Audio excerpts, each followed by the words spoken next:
হাতে দেবো লবণ।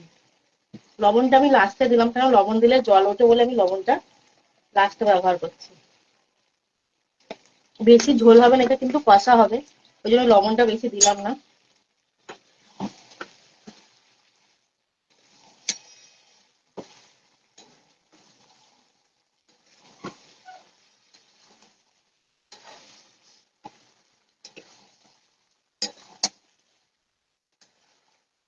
এইভাবে রান্না করে অবশ্যই অবশ্যই ঘরেতে খেয়ে দেখবেন কেমন লাগে।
দেখুন, আমি সানরাইসের এই গরম মশলাটা ব্যবহার করি, আমার এই গরম মশলাটা বেশি ভালো লাগে।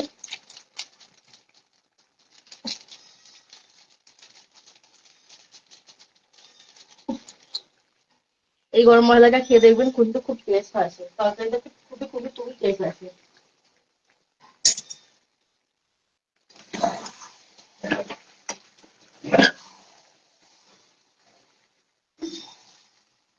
আমাকে একটু অল্প একটু জল দিতে হবে, জল না দিলে হবে না। মাংসটা সেদ্ধ হওয়ার মতন জল দেবো, এই জন্য জল দিয়ে দিলাম, সেদ্ধ হওয়ার মতো।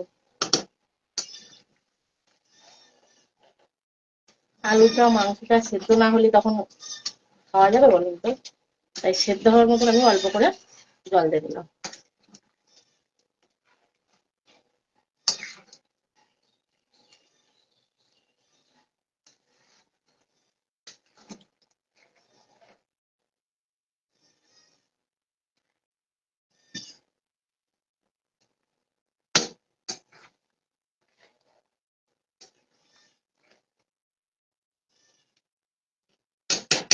মিডিয়াম আছে আমি ঢাকা